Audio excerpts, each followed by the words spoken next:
اچھا، کھلونا ہیلی کاپٹر بنانے کا تجربہ اگرچہ ناکام ہو گیا. ٹھیک ہے، کیوں ناکام ہوا تھا؟ کیونکہ انہوں نے جو بنایا تھا اس کا وزن جو ہے وہ کافی زیادہ تھا، وہ اڑ ہی نہیں سکتا تھا. آپ کو پتہ ہے کہ ہوا میں ہمیشہ ہلکی چیزیں اڑتی ہیں.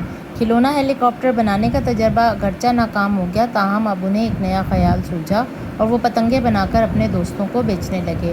انہوں نے کئی ڈیزائن آزمائے، بالآخر وہ صحیح ڈیزائن بنانے میں کامیاب ہو گئے اور پتنگیں یوں اڑتیں جیسے ان کو پر لگ گئے ہوں. یعنی ان کو ایک دم ایک ایکوریٹ پتنگ بنانی آ گئی تھی کہ ایسی اس طرح سے اگر ہم بنائیں تو وہ زیادہ اوپر تک جا کر اڑے گی. کچھ دن بعد ولبر کی مدد سے آرول نے ایک پرنٹنگ پریس ڈیزائن کیا. ٹھیک ہے، دونوں بھائیوں نے مل کر ایک پرنٹنگ پریس ڈیزائن کیا. وہ اپنے بنائے گئے پریس پر اخبار چھاپتے رہے. پھر انہوں نے سائیکل کی ایک دکان کھول لی.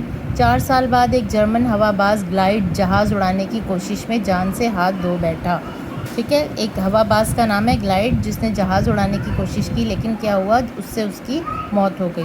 اس سے بھی رائٹ برادران کے حوصلوں کو تقویت ملی یعنی مزید حوصلہ بڑھ گیا. انہوں نے سوچا کہ انسان کا فضا میں اڑنے کا خواب شرمندہ تعبیر ہو سکتا ہے. دونوں بھائی مسلسل تجربات کرتے رہے، یہاں تک کہ سن 1903 کا وہ تاریخی لمحہ آن پہنچا جب یہ دونوں بھائی ناممکن کو ممکن بنانے کی جستجو میں کامیاب ہو گئے. یہ 17 ستمبر 1903 کی بات ہے. آرول 12 سیکنڈ سے زیادہ فضا میں رہا. اس کے جہاز نے 37 میٹر کا فاصلہ طے کیا. اس روز دونوں بھائیوں نے 3 مزید اڑانیں بھری.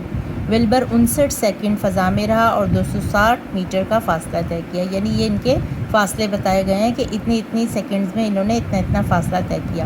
شمالی کیرولینا کے مقام کٹی ہاک پر دونوں بھائیوں کے علاوہ 4 لوگ اس ناممکن کو ممکن بنتا دیکھ رہے تھے. ایک آدمی نے اس منظر کو کیمرے کی آنکھ میں ہمیشہ کے لیے محفوظ کر لیا. پھر گرچہ فضا میں اڑنے کا کامیاب تجربہ ہو چکا تھا، تاہم زیادہ تر لوگ ان کے اس کارنامے سے ناواقف تھے، کیونکہ بہت سارے لوگوں کو پتہ ہی نہیں تھا، تو وہ اس بات پر یقین کرنے کو تیار ہی نہ تھے کہ انسان فضا میں اڑ سکتا ہے. 1908 میں ولبر فرانس گیا اور اس نے 90 میٹر کی بلندی پر اڑنے کا عملی مظاہرہ کیا. ایک فرانسیسی کمپنی ولبر کو اڑنے والی مشین بنا کر دینے پر آمادہ ہو گئی. جن دنوں ولبر فرانس میں تھا، آرول نے امریکہ میں کامیاب پروازیں کی. ان میں سے ایک پرواز 1 گھنٹے تک جاری رہی. یعنی دیکھیں آپ کہ آہستہ آہستہ انہوں نے کتنی کوشش کی اور یہ اپنی کوشش میں کس حد تک کامیاب ہوئے. امریکہ کا جنگی محکمہ رائٹ برادران کا جہاز خریدنے پر تیار ہو گیا. دیکھتے ہی دیکھتے رائٹ برادران کی شہرت کو پر لگ گئے. اخبارات میں ان کے بارے میں لمبی کہانیاں چھپنے لگیں. وہ ہیرو بن چکے تھے کیونکہ انہوں نے ایک بہت بڑا کام کیا تھا. جہاں جاتے لوگ ان کے پیچھے چلتے، لیکن دونوں بھائیوں کو شہرت سے کوئی سروکار نہ تھا، کوئی دلچسپی نہ تھی. وہ واپس اپنے قصبے میں آ گئے اور اپنے جہاز کو خوب سے خوب تر بنانے کی کوششوں میں لگ گئے. اونچی اڑان کے دل دادا دونوں بھائیوں نے بہت سے لوگوں کو بھی اڑنا سکھایا. ولبر رائٹ ٹائیفائڈ بخار میں مبتلا ہو کر 1912 میں دنیا سے کوچ کر گیا.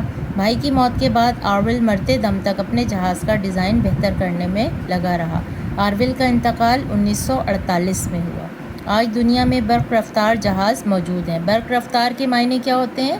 بجلی کی طرح تیز رفتار سے چلنے والے. خلائی گاڑیوں نے خلا کی تسخیر کو ممکن بنا دیا ہے، لیکن امریکہ کے شہر واشنگٹن کے فضائی و خلائی عجائب گھر میں رکھا گیا پہلا ہوائی جہاز دنیا کو یاد دلا رہا ہے کہ یہ سب رائٹ برادران کے پہلے قدم کی بدولت ممکن ہوا. دیکھا آپ نے کہ انسان اگر چاہے، اگر کوشش کرے اور اپنی کوشش کو بہتر سے بہتر کرنے میں لگا رہے تو آخر کار وہ ضرور کامیاب ہوتا ہے. تو ہمیں بھی ہمت ہار کر نہیں بیٹھ جانا چاہیے، بلکہ کوئی بھی کام جس کی ہمیں جستجو ہے اور وہ کام کوئی مثبت کام ہے تو ہمیں اس میں کوشش کرنی چاہیے. انشاءاللہ کامیابی انسان کے قدم اللہ کی رحمت سے ضرور چومتی ہے. مجھے یقین ہے کہ بچوں کو یہ سبق سمجھ میں آیا ہوگا. اب نیکسٹ ویڈیو میں اس کی ایکسرسائز آپ کو کرواؤں گی. ٹھیک ہے.